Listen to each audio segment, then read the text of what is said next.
Hello बच्चों, class 12th देखो। अब हम रिवर्स ऑर्डर में चल रहे हैं। पहले हमने करंट के बारे में, करंट का मैंने तुम्हें 8-9 वीडियो जो बनाए हैं, if you look them patiently तो तुम्हें आराम से वो इजीली चीजें समझ में आ जाएंगी, क्योंकि क्लास में कई बार थोड़ा सा फास्ट रैपिड रहता है और यहाँ थोड़ा सा हम आराम से समझ पा रहे हैं। अच्छा, अब आते हैं कैपेसिटेंस पर। मैं रिवर्स ऑर्डर में चल रहा हूँ। कैपेसिटेंस, फिर उसके बाद हम इलेक्ट्रोस्टैटिक पोटेंशियल पे आएंगे और फिर इलेक्ट्रोस्टैटिक की जो थोड़ा सा क्विक उसका चलेंगे ना। वेल, कैपेसिटेंस मैंने कहा था, कैपेसिटेंस कोई ऐसा नहीं, कोई अलग से डिवाइस नहीं है। जैसे रेजिस्टेंस एक वायर है, और यूजुअली खैर किसी वायर का रेजिस्टेंस हो भी सकता है। ऐसे ही कैपेसिटेंस जो किसी भी चीज की प्रॉपर्टी हो सकती है। और सिंपल सा इसका लॉजिक ये है कि कोई भी चीज, नॉर्मली हम मेटल ले लेते हैं, अगर हम उसको चार्ज देते हैं, वैसे तो हर चीज के साथ होगा, चाहे नॉन मेटल भी हो तो उसको भी चार्ज दोगे तो पोटेंशियल उस पर आएगा। तो अगर हम किसी चीज को चार्ज देते हैं तो उसका पोटेंशियल राइज करता है, सीधा प्रोपोर्शनल रिलेशन है। और ये प्रोपोर्शनैलिटी कांस्टेंट सी जो है, ये कैपेसिटेंस कहलाता है। बस इतना सिंपल कैपेसिटेंस है। बस अब इसकी कॉन्फ़िगरेशन बदलते रहते हैं, उतनी सी बात होती है। देखो, ये रहा C is equal to Q by V and अच्छा, उसके बाद जो coulomb per volt, of course Q by V, तो कूलम पर वोल्ट इसकी यूनिट होगी, इसको फैरेड बोला जाता है। Micro farad, milli farad, nano farad. एक फैरेड एक्चुअली बहुत बड़ा यूनिट है, तो उसके माइक्रो मिली ऐसे यूज किया जाता है। ये इसका डायमेंशन फॉर्मूला है M-1 L-2 T4 L and A2। Capacity of an isolated spherical conductor, एक स्फीयर बना लिया हमने, ठीक है, उसको चार्ज दिया तो उसका पोटेंशियल आएगा K क्यू बाई आर। और हमारा C है Q बाई V। अब Q बाई V कितना है, K क्यू बाई आर, तो Q बाई के आर मतलब Q बाई V। ये देखो अपन लिखते हैं इसको। C है हमारा Q बाई V और V है K Q by R. So Q से Q cancel, R by K, छोटा के होता है 1/4 पाई, छोटा ना 1/4 pi epsilon naught. C is equal to 4 pi epsilon naught R. ये कैपेसिटेंस हो गई स्फेरिकल कंडक्टर की, ठीक है।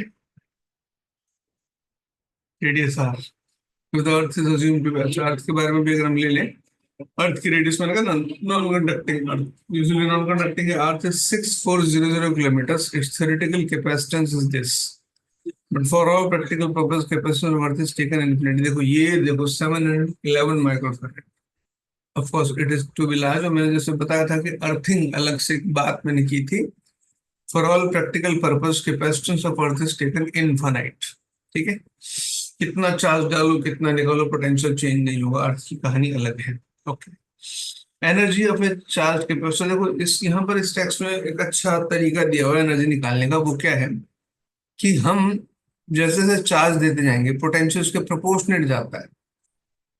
तो ग्राफ से भी हम वो कर सकते हैं। जैसे कि तुम्हें याद होगा, स्ट्रिंग के केस में क्या था, तुमने लिया हुआ, याद होगा तुम्हें, एफ और एक्स का अगर ग्राफ लेते हैं तो वो इस तरह से आता है, एफ इक्वल्स टू के एक्स, और वो ग्राफ ऐसे आता है।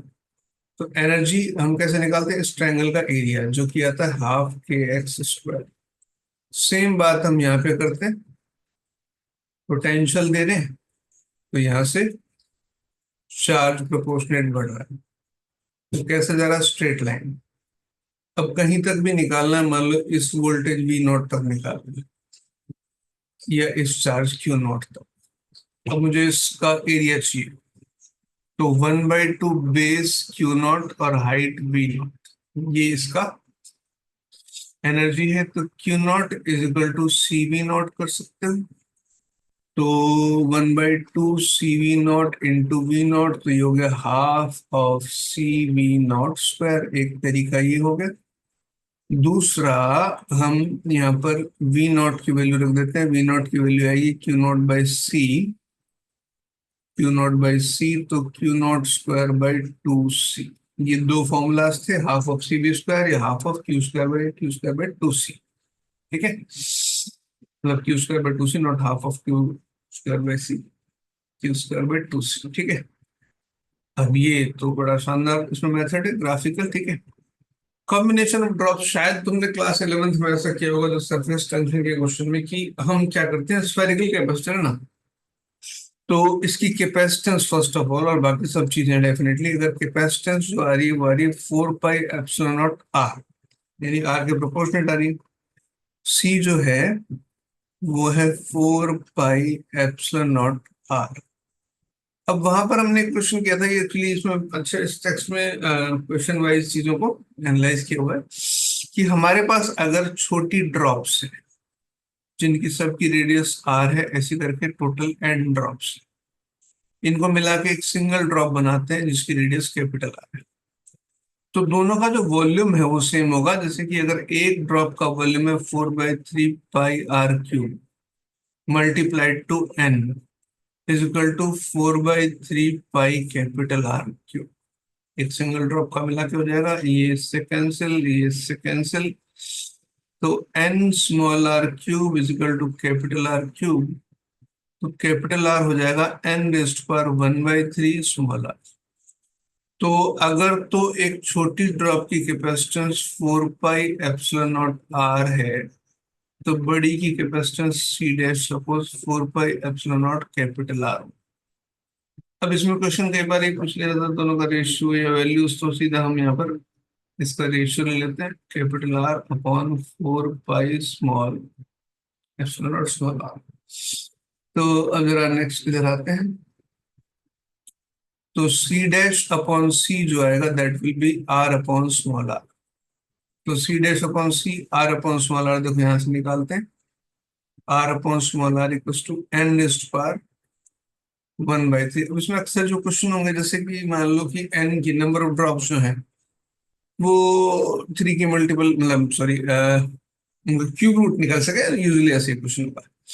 मान लो कि एन हो 8, तो 8 की पावर 1/3, 8 का क्यूब रूट 2 आ जाएगा, यानी कि एन 1/3, 8 1/3 2 आ जाएगा। अगर एन 27 है, बड़े स्टैंडर्ड से, मतलब बहुत सीधे सीधे से क्वेश्चन है, बोर्ड में तो बहुत सीधे से आ सकते हैं, और नीट में भी सीधे ही हो सकते हैं, और जेई में इसका इंटरमीडिएट लेवल हमें काम आ सकता है। 27 इस पर 1/3 3 हो जाएगा। ऐसे ही 64 कर दें तो 64 का 64 1/3, ये 4 आएगा। फिर यहाँ से बड़ी आसानी से दोनों का एक रिलेशन निकल जाए। अच्छा, ये रहा यहाँ पे, ये क्वेश्चंस वही चीज चल रही है। अब उसके बाद अगर हमें पोटेंशियल निकालना है, एनर्जीज निकालनी है, तो उस रेफरेंस में क्योंकि सी चेंज हो गया, तो जो energy half C B square जो, और पोटेंशियल भी इस सिचुएशन में बदलेगा। अब पोटेंशियल की बात कैसे होगी वो देखो, पोटेंशियल पे जरा पहले चर्चा कर लेते हैं, कि हमारे पास अगर छोटी ड्रॉप्स है और हर एक का चार्ज क्यू है, हर एक का चार्ज क्यू है, रेडियस स्मॉल आर है, और सबको मिला देते हैं एन ड्रॉप्स को, तो रेडियस हो जाती है कैपिटल आर, और टोटल चार्ज हो जाएगा एन क्यू। ठीक है, अब यहाँ पर जो छोटा पोटेंशियल है वो है Q by 4 pi epsilon naught R, और यहाँ पर जो बड़ा पोटेंशियल है वो है N Q by 4 pi epsilon naught capital R. अभी हमने देखा कि कैपिटल आर कितना है, N raise to power 1/3 small R. तो पहले तो ये एन क्यू यहाँ पे रखा, 4 pi epsilon naught capital R है N raise to power 1/3 small R. ऊपर एन की पावर 1 है, नीचे एन की पावर 1/3 है, 1 माइनस 1/3, और ये बना Q upon 4 pi epsilon naught R, और ये बना एन रेस्ट पर 2/3 Q upon 4 pi epsilon naught R. ये छोटा पोटेंशियल है देखो, तो capital V is equal to n2 raised पर 3 स्मॉल। तो रिलेशन याद रहे तो बहुत अच्छा। पोटेंशियल एन इस पर 2/3 हो जाएगा। जैसे मान लो कि मैं एन यहाँ पे लेता हूँ 64, तो एन अगर 64 आएगा तो 64 की पावर 2/3 देखते हैं कितने आती है। 64 की पावर 2/3, 64 की पावर 1/3 का स्क्वायर ऐसे भी लिख सकते हैं। और 1/3 है 4, 4 का स्क्वायर हो गया 60। उस सिचुएशन में जो बड़ा पोटेंशियल है वो छोटे पोटेंशियल का 16 टाइम्स है। तो देखो दो चीजें हैं कि अगर रेडियस कम रख रहे हैं तो कैपेसिटेंस और पोटेंशियल, और यहाँ पे और टोटल चार्ज ऑफ कोर्स, तीन चीजें बदलेंगी। तो उस सिचुएशन में एनर्जी का हमें डायरेक्ट फॉर्मूला यूज करना है, कंपेयर करना है। Potential of capacitance of big drop ये रहा, potential of big drop an is पर 2/3। एनर्जी ऑफ बिग ड्रॉप देखो हाफ सी वी स्क्वायर लेगा, सी की जगह लिख दिया स्मॉल सी एन 1/3, और v की जगह लिख दिया n 2/3 v का स्क्वायर। अब ध्यान से देखो, अगर तुम्हें कैलकुलेशन करोगे तो n की पावर 1/3 यहाँ पे हो जाएगी 4/3, 1/3 4/3 ये हो जाएगा 5/3 टाइम्स ऑफ। तो तीनों चीजें इजीली कंपेयर हो सकती हैं। जब क्वेश्चन ऐसे मिलेंगे तो मैं बहुत आराम से कि कई सारे ड्रॉप्स मिला के एक बड़ी ड्रॉप बनाते हैं, तो उस सिचुएशन में चार्ज कितना हो जाएगा, चार्ज तो सीधे सीधे n टाइम्स हो जाएगा।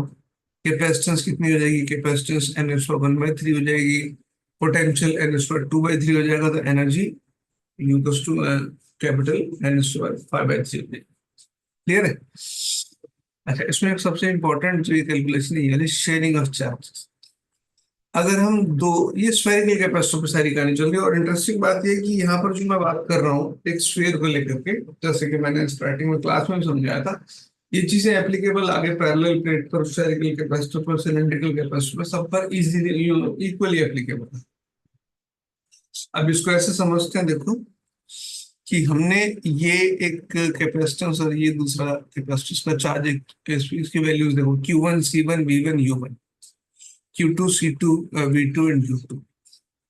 अब इनको हमने ज्वाइन किया तो पहले न्यू चार्ज है, कॉमन पोटेंशियल है, एनर्जी लॉस है, ये तीन चीज निकालनी। कैसे निकालेंगे देखो, लॉजिक यहाँ पर जो होगा बेसिकली वो एक चीज है कि चार्ज तो कंजर्व रहता है। ये है यहाँ पर Q1 C1 V1 U1, और ये है Q2 C2 V2 and U। अभी इनिशियली जो चार्ज है वो है Q1 plus, sorry, Q1 plus Q2, और फाइनल चार्ज होगा Q1 dash plus Q2 dash. लेकिन सपोज करते हैं इनको कनेक्ट करने के बाद, जैसे कनेक्ट करेंगे, कनेक्ट करने के बाद चार्ज रिडिस्ट्रीब्यूट होगा। और सिंपल सी बात है, अब तक हमें समझ चुके हैं चार्ज कहाँ से कहाँ फ्लो करता है, हायर पोटेंशियल से लोअर पोटेंशियल। लॉजिक भी समझो, कोई ना कोई एक पोटेंशियल वाला V1 और V2 में से कोई एक हायर है, तो चार्ज हायर पोटेंशियल वाले कैपेसिटर से लोअर पे जाएगा और तब तक फ्लो होता रहेगा जब तक पोटेंशियल सेम नहीं हो जाता। चार्ज से लेना देना नहीं होता है, चार्ज फ्लो का चार्ज अमाउंट से लेना देना नहीं होता, उसका पोटेंशियल से लेना देना होता है। ठीक है, पोटेंशियल सेम हो जाएगी तो दोनों पर चार्ज फ्लो रुक जाए। उस सिचुएशन में जो चार्जेस आ गए, मान लो Q1 डैश और Q2 डैश, नई सिचुएशन के हिसाब से, तो तब क्या होगा, न्यू सिचुएशन होगी यहाँ पर, ये होगा Q1 डैश C1, तो वही का वही रहेगा। पोटेंशियल हो गया सपोज V0, और एनर्जी है U1 डैश, और इसके लिए होगा Q2 डैश C2, और पोटेंशियल कॉमन V0, एनर्जी है U2 डैश। देखो एनर्जी, कैपेसिटेंस चेंज नहीं होगा, वो तो जैसे 4 पाइप्स आ रहे, मीडियम और डायमेंशन पर डिपेंड करता है, वो चेंज हो नहीं रही, कैपेसिटेंस चेंज नहीं होगा, चार्जेस फ्लो कर रहे हैं चेंज होंगे, पोटेंशियल कॉमन है, जो भी होगा वो सेम आएगा, और एनर्जीज भी ऑफ कोर्स डिफरेंट होंगी। अब पहली चीज हम यहाँ से क्या चीज निकालेंगे वो देखो, ये जो टर्म है यहाँ C1 V1 प्लस ये आ गया C2 V2, और Q1 डैश होगा C1 V0 of course C2 V0। यहां से मेरे पास एक रिजल्ट आता है, देखो अगर मैं यहाँ से वी नॉट कॉमन ले लूँ तो C1 प्लस C2, ये आता है वी नॉट कॉमन पोटेंशियल। ये बहुत स्ट्रेट फॉरवर्ड क्वेश्चन है कि जो कॉमन पोटेंशियल है वो कितना आएगा, वो ये है। अब इस सिचुएशन में अगर मुझे Q1 डैश अलग से निकालना हो तो that is C1 we not, और Q2 डैश अलग से निकालना हो तो C2 वी नॉट। जो भी ये वैल्यूज होंगे वी नॉट की। और अब इस समय जो यहाँ पर पहले इनिशियल एनर्जी लेते हैं, इनिशियल एनर्जी है half of C1 V1 square plus half of C2 V2 square. पूरे सिस्टम की जो इनिशियल एनर्जी है दोनों की मिला के होने वाली है इनिशियल। ठीक है, और अब यहाँ पर जो फाइनल एनर्जी आएगी वो होगी half of C1 V0 square plus half of C2 V0 square. थोड़ा सा सिंप्लीफाई करने की कोशिश करते हैं, हालांकि बहुत सीधी सीधी सी कैलकुलेशन है। ये हो जाएगा C1 प्लस C2। अब मुझे जो एनर्जी यहाँ पर लिखनी है उसमें वी नॉट की वैल्यू जब मैं यहाँ से रखूंगा तो बहुत लेंदी कैलकुलेशन ना करके मैं यहाँ पर तुम्हें डायरेक्ट इसका आंसर बताता हूँ। उसको यू फाइनल जो आएगा, या मैं डेल्टा यू बोलता हूँ, you initial minus you final. एक बात ध्यान रखना कि जब कैपेसिटर्स कनेक्ट करते हैं तो उसमें डेफिनेटली एनर्जी का लॉस हो जाएगा। क्यों होगा ये हम आरसी सर्किट में देख के पता करेंगे। और वैसे भी इसको समझो कि जब चार्ज फ्लो करेगा तो चार्ज जिसमें से फ्लो करेगा वो वायर होगा, वायर में से जब चार्ज फ्लो होता है तो करंट जैसा है, करंट फ्लो करेगा तो हीट प्रोड्यूस होगी। हीट को मतलब इनका रिकन्वर्टिबल तो नहीं है। अब इसमें जो डेल्टा जो आएगा वो बड़ा इंटरेस्टिंग रिजल्ट आएगा। वो सिमिलर टू एक सिचुएशन आएगा that is half of C1 C2 by C1 plus C2 V1 minus V2 का होल स्क्वायर। याद करो collision, inelastic collision, perfectly inelastic collision में change sorry loss of kinetic energy half of M1 M2 upon M1 plus M2 U1 minus U2 का whole square. Same बात यहाँ, loss of जो energy है half of C1 C2 by C1 plus C2 V1 minus V2 का whole square. This is called the loss of energy. यहाँ पर सारी बातें हो गई। न्यू चार्जेस कितने होंगे और न्यू कॉमन पोटेंशियल कितना होगा और एनर्जीज की वैल्यू कितनी होगी और लॉस ऑफ एनर्जी कितना होगा। ठीक है, बाकी क्वेश्चंस में उसको यूज करेंगे। ये सारी बातें यहाँ पे दी हुई। लेट्स सी, अब इसको देखते हैं कि हम इसको क्या कर सकते हैं। इसमें क्वेश्चंस कुछ बेसिक ले लेते हैं हम लोग। देखो 8 ड्रॉप्स, उसमें सीधे से दे रखा है 8 है। 8 ड्रॉप्स फॉर्म में बिग ड्रॉप, तो जो बड़ी ड्रॉप बनेगी वो 8 रेज़ टू 1/3 इसकी रेडियस होगी। तो कैपेसिटेंस जैसा मैंने फॉर्मूला बताया n⁻⁴ वो 2 आ जाएगा। तो 2 टाइम्स ऑफ स्मॉलर ड्रॉप। ठीक है, two spheres A and B of radius 4, 6 centimeter given 18, this they are connected by find by the amount of charge flowing from one to another। अच्छा, charge flowing from one to another, इसका charge है 80, इसका 40, radius 4 और ये 6। तो एक काम करें कि किसी भी एक का Q1 और Q1 डैश निकाल सकते हैं आराम से। देखते चलो। Total charge initially 120 by using the formula Q1 dash Q, अच्छा इन फॉर्मूला में निकाल रखा है। चलो कर लेते हैं इसको हम अपने तरीके से करते हैं। कॉमन पोटेंशियल ये है, कॉमन पोटेंशियल जो आएगा वो आएगा V naught is equal to C1 V1 प्लस C2 V2 by C1 plus C2। V होता है Q by 4 pi epsilon R। Okay चलो इसमें ऐसा करते हैं कि चार्जेस है Q1 है 80 माइक्रोकुलम, Q2 है 40 माइक्रोकुलम, कॉमन पोटेंशियल निकाले, कैपेसिटेंस गिवन है या नहीं देखते हैं।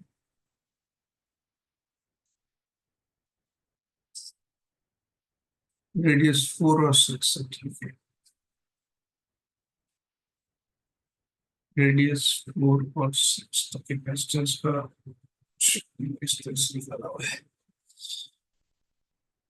Q1 is equal to C1 V1 Q1 dash C1 V0 Q1 dash by Q1 C1 V0 by C1 V1 V0 हो गया C1 V1 plus C2 V2 upon C1 plus C2 into V1 Q dash by Q is equal to, मैं यहाँ से लिखता हूँ C1 plus C2 V2 by V1 upon C1 plus C2। तो ये जो रिजल्ट आएगा, ये जो इसने यहाँ पे लिखा हुआ है, ये रिजल्ट इसके इक्वल आ जाएगा रेडियस के प्रोपोर्शनल। तो you can just memorise the formula Q1 dash Q R1 by R1 plus R2, ठीक है। और बहुत डिटेल्स में देखो, थोड़े से मेरे पास जो कंटेंट है, ये KCT बड़े काम के क्वेश्चन निकाले हुए हैं जो कि पुराने हैं, लेकिन उसमें बहुत इंफॉर्मेटिव चीजें हैं। Two insulated metallic spheres, 3 microfarad, 5 microfarad capacitors are charged to 300, 500 volt. The energy loss C1, C2, V1, V2. खत्म पिक्चर देखो, half of C1, C2 by C1 plus C2, V1, C2 whole square. That's it. Small drop, bigger drop, two hollow spheres पे आता हूँ directly में। Two hollow spheres are charged positively. The smaller one is at 50 volt and the bigger one is at 100 volt. How should they be arranged so that the charge flows from the smaller to bigger sphere? भाई ऐसा है, smaller से बिगर sphere कैसे होगा? Smaller one की potential 50 है, bigger one की potential 100 है। कनेक्टेड बाय, अब इसमें सीधी सी बात ये होगी, अच्छा ये अलग है, इसमें क्वेश्चन पूछा है तो उसकी पोटेंशियल ज्यादा हो, तो आगे एक टॉपिक आएगा कंडक्टर्स का, जिसमें कि मैंने तुम्हें क्लास में वैसे बताया था कि अगर एक कंडक्टर है, सपोज कर एक स्फीयर है, उसका पोटेंशियल जैसे यहाँ पर इसका 100 बिगर का है, छोटे का बाहर 50 अलग से। अभी सपोज करो छोटे के पास कोई चार्ज नहीं है, तो छोटे को तुमने अंदर रख दिया, तो अंदर का हर एक पॉइंट पर पोटेंशियल वही होगा जो उसकी सरफेस पर होगा, कितना 100 तो इस पर ऑटोमेटिकली आ जाए। अब अगर हमने इसको 50 एक्स्ट्रा दे दिया तो 150 हो गया। अब ऐसे में यहाँ से यहाँ अगर हम कनेक्ट करेंगे तो करंट यहाँ से यहाँ फ्लो होगा। तो थोड़ा डिफरेंट टाइप का क्वेश्चन है, क्योंकि जेई का पुराना क्वेश्चन। तो by placing them close, नहीं, by placing them at very large distance, the placing them smaller sphere inside the bigger sphere, C हो गया, ठीक है। इसके बाद हम पैरेलल प्लेट कैपेसिटर के बारे में थोड़ी चर्चा करेंगे। उसमें बात सब कुछ सेम आने वाली है, बस फॉर्मूले का फर्क है, सब कुछ सेम, कोई डिफरेंस नहीं है। एनर्जीज का, पोटेंशियल का फॉर्मूला, किसी चीज का फर्क नहीं। बस जो कैपेसिटेंस का फॉर्मूला आएगा वो आएगा epsilon not A by D। और चार्जिंग का जैसे मैंने बताया था, एक तो पहली बात है कि जो चार्ज उस पर होता है, इसमें फेसिंग सरफेसेस की बात, इसमें पूरा समझ लो क्या कहानी होती है। ये प्लेट्स हैं, ये फेसिंग सरफेस है, इधर प्लस क्यू, इधर माइनस क्यू। अब यहाँ से लाइन्स ऑफ फोर्स बीच में जाती रहती है, तो बीच में इलेक्ट्रिक फील्ड बन जाता है। अब capacitor basically charge storage plus charge storage का डिवाइस है ऑफकोर्स, लेकिन चार्ज स्टोर करने से इस पूरे इस वॉल्यूम में एनर्जी स्टोर हो जाती है। तो एनर्जी स्टोर का बेसिकली डिवाइस है, एनर्जी इस रीजन में स्टोर यहाँ दोनों प्लेट्स के बीच में। और अगर स्फेरिकल कैपेसिटर की बात करो तो उसकी एनर्जी उस स्फीयर से बाहर और इनफाइनाइट तक। अब हमें कन्फाइन करनी है तो हम दो चीजें, मतलब दो कंडक्टर्स लेते हैं, जैसे पैरेलल प्लेट में दो प्लेट्स लेते हैं, स्फेरिकल में एक स्फीयर के ऊपर दूसरा स्फीयर लेते हैं, तो कन्फाइंड दोनों के बीच हो जाता है। ऐसे सिलेंडरिकल कैपेसिटर में एक सिलेंडर, उसके अराउंड दूसरा सिलेंडर, तो दोनों सिलेंडर्स के बीच में एनर्जी कन्फाइन होता है। एनर्जी इस ढंग से चलती है। अब ये चार्जिंग की बात हम थोड़ी सी चर्चा हुई कि चार्ज डिस्ट्रीब्यूट कैसे, तो थोड़ा सा डिफरेंट टॉपिक है कंडक्टर्स वाला, उसमें मैं अलग से बता दूंगा। फिलहाल इसमें यह है कि जो फेसिंग सरफेसेस होते हैं उन पे प्लस और माइनस चार्ज होता है। हालांकि नेट चार्ज पूछोगे तो प्लेट्स पर जीरो आएगा, लेकिन हम चार्ज ऑन कैपेसिटर क्यों बोलते हैं? क्योंकि एनर्जी स्टोर है बेसिकली, वो चार्ज से हमें लेना देना नहीं है। फॉर्मूला सब सेम। देखो अब ये पैरेलल प्लेट, मैंने कहा स्फेरिकल कैपेसिटर और सिलेंड्रिकल। पैरेलल प्लेट में दो प्लेट्स के बीच में एनर्जी कन्फाइंड है। स्फेरिकल में दो स्फीयर्स, एक के ऊपर एक कंसेंट्रिक स्पेस, उनके बीच में एनर्जी कन्फाइंड है। सिलेंड्रिकल में दो सिलेंडर्स के बीच में कन्फाइंड है।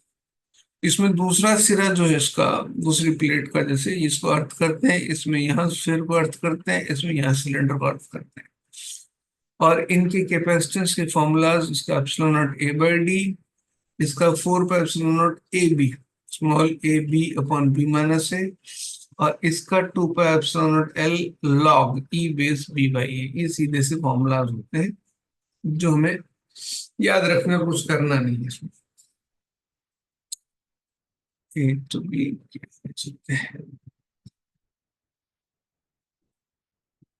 बीपीपीसी के पैरेलल प्लेट कैपेसिटर, अलग अलग कैपेसिटर क्वेश्चंस हैं। इसको हम अभी देखते हैं। पहले हम ये हमने थ्योरेटिकली समझा, फिर नेक्स्ट लेक्चर में example based on simple simple concepts of capacitors पे हम सॉल्व करेंगे। वीडियो लंबा नहीं हो जाए। Okay, thank you.